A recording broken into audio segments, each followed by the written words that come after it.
Kasi sa ganitong klase ng dokumento, kailangan talagang intindihin mo mabuti, no? Hindi lang basta pirma ka lang ng pirma kasi excited ka.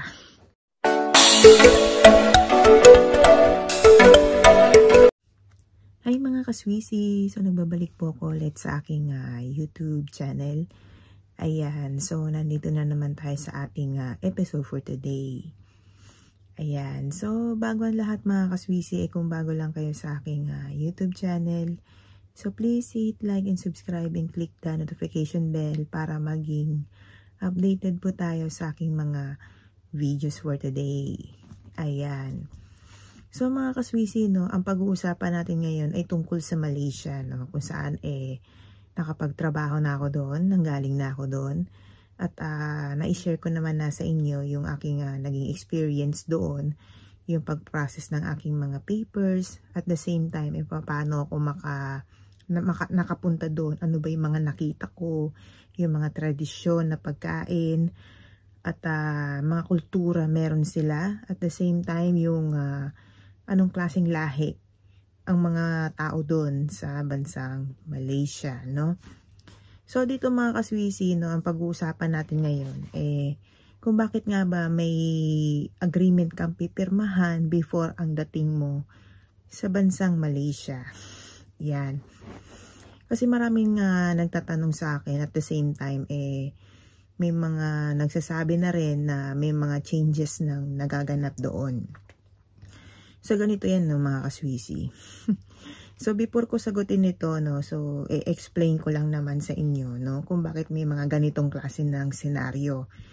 May iba kasi na ano na daw, nagbago na raw yung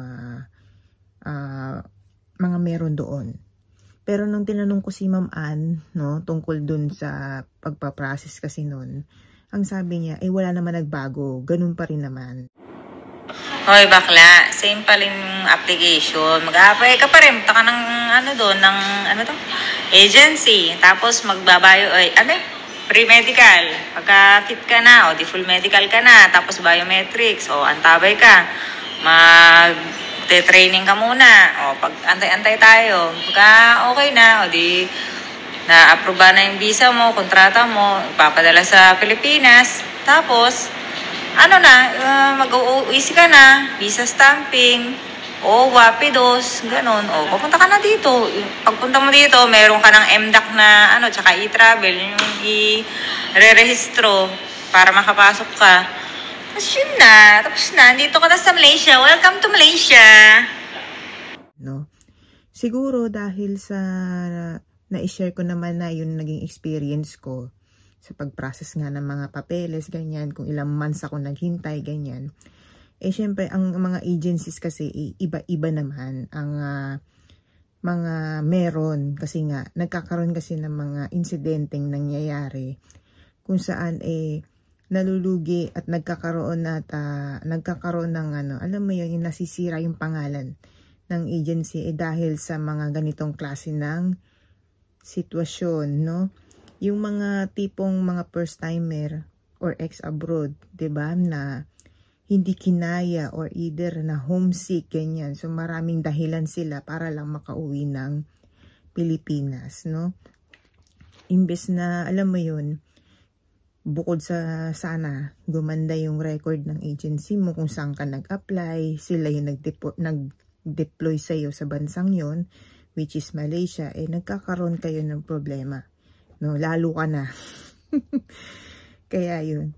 So mga kaswisi, no, ang lahat ng sasabihin ko dito ay based yun sa experience ko. Yun, no. So dito mga kaswisi, no, ipapakita ko lang sa inyo ang isang dokumento kung saan may pinapirma, no, may pumirma at nagkaroon ng thumb mark, ganyan. At in-explain doon kung ano nga ba ang meron doon sa dokumento na yun. Ayan. So, makikita nyo sa screen, no, mga kaswisi. So, ano nga ba itong declaration of commitment, no? Siyempre, pag sinabing declaration of commitment, ito yung masasabi kong kailangan maging matatag ka rito. Kasi pag once na pinirmahan mo yan, Siyempre, bago mo pirmahan, of course, kailangan mo munang basahin, mga kaswisi. Intindihin mo mabuti bago ka pumirma, no? Kasi sa ganitong klase ng dokumento, kailangan talagang intindihin mo mabuti, no? Hindi lang basta pirma ka lang ng pirma kasi excited ka. Gago! Kaya yun, no? So, dito mga kaswisi, no? So, ipapakita ko lang sa inyo, no? One by one, no? Yung mga meron sa dokumento na to, no? So, makikita nyo dito mga kaswisi yung syempre pangalan mo, halimbawa, no?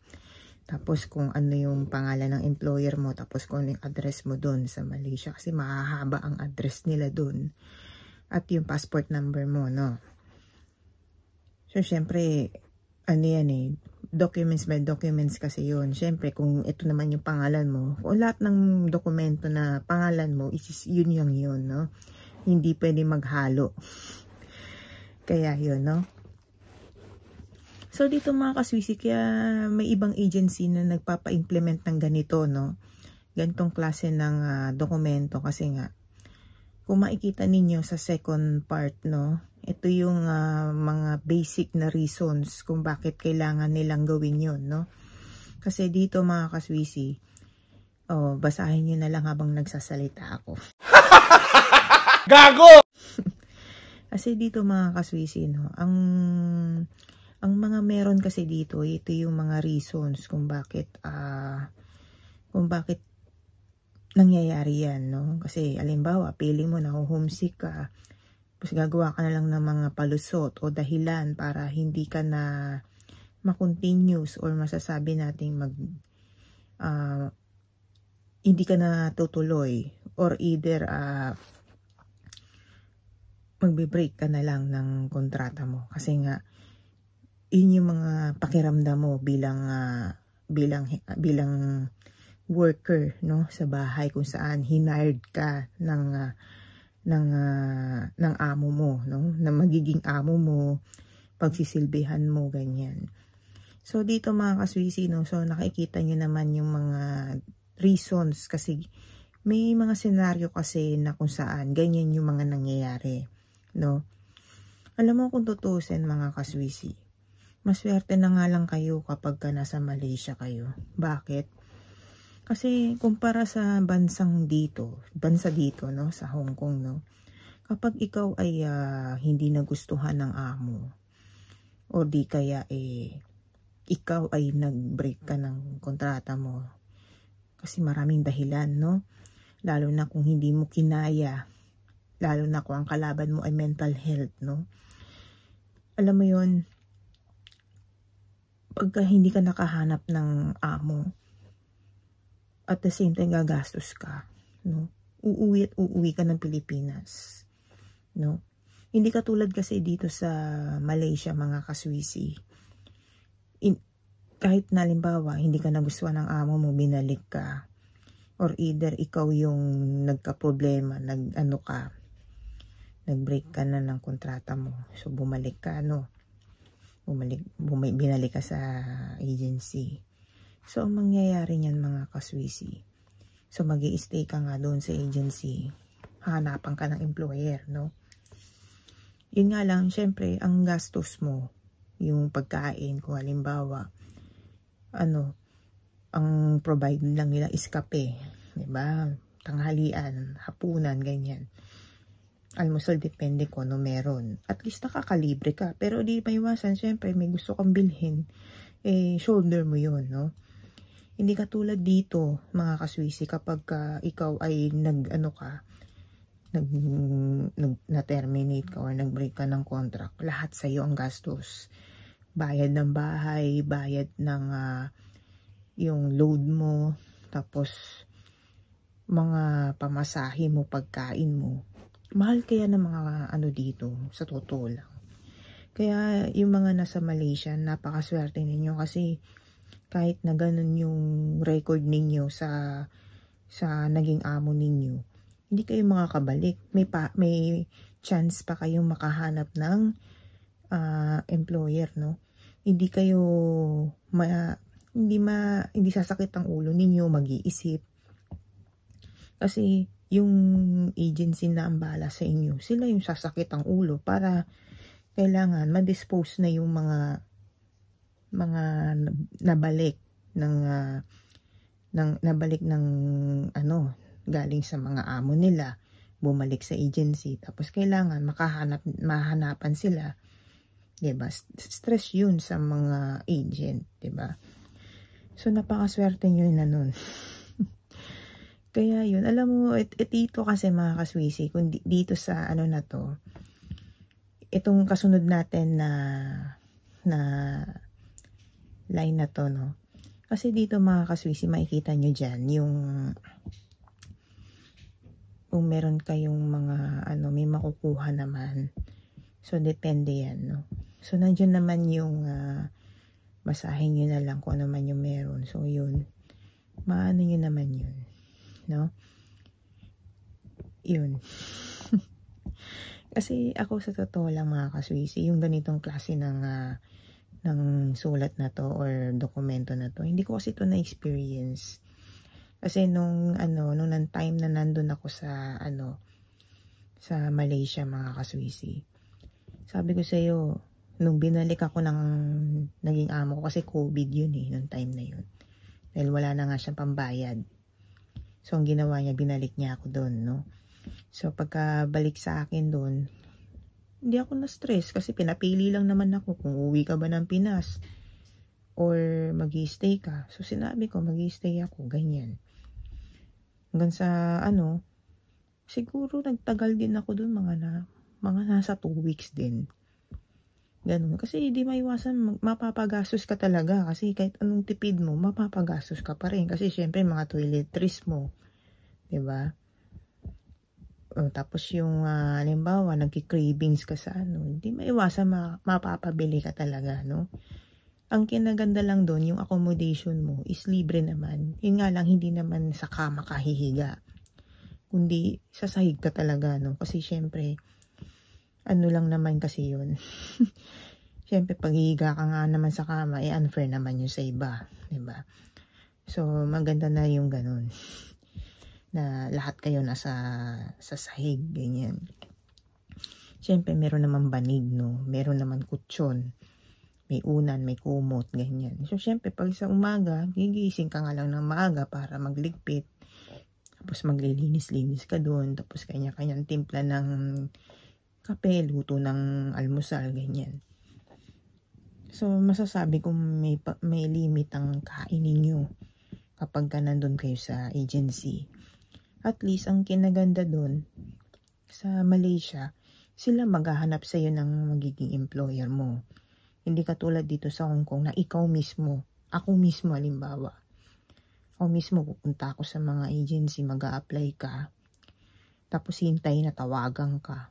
Paano kung di ka tawagan? Tapos ang masaklap nito mga kaswisi, meron ka lang 14 days na pag-i-stay mo dito after mong bumaba, no? Kasi sa pagbaba mo, na yan tumatakbo na yung metro mo na yan. Kasi kapag alimbawa, hindi ka nakakuha ng employer, then babalik ka ng Pinas, mag-a-apply ka na naman ulit. Diba, ng panibago. Ganun. Pero kung nakakuha ka nga naman ng employer, maswerte ka. Maghihintay ka lang ng visa sa Pinas. Mga 1 to 2 months lang naman yun. So yun. Alam niyo mga kaswisi, sa Malaysia, no, napakaswerte na ninyo kasi doon, kahit na ayaw mo pang umuwi, may chance ka talaga, no? Hindi kasi katulad dito na kapag hindi ka nakahanap ng amo mo, magiging amo mo, kanda ka ng interview, tapos may pipirma. Pag once na walang pumirma sa'yo, sabi ko sa'yo, whether you like it or not, mga kaswisi, uuwi at uuwi ka. Kaya yun. Kaya alam nyo dito, kung may agreement man kayo ng ganito, huwag kayong matakot kasi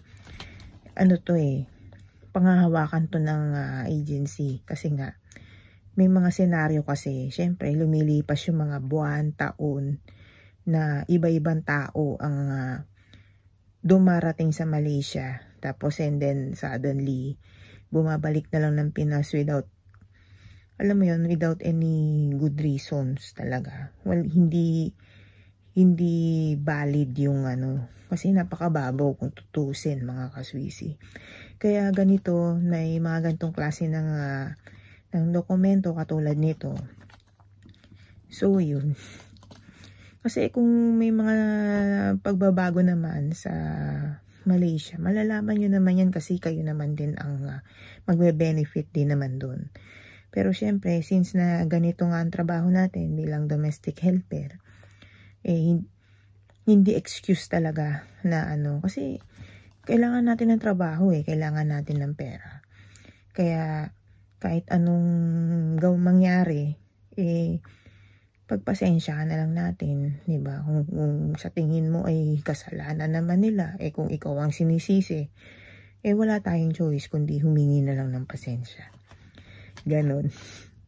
So, I hope na nagkaroon kayo ng tips and ideas dito, mga kaswisi, about dito sa ating episode for today. Ayan. So, anong oras na? Is 11:31 na ng gabi. So, hindi pa ako natutulog kasi kailangan ko lang gumawa ng video na to. So, yun. So, hanggang dito na lang ako, mga kaswisi. Bye!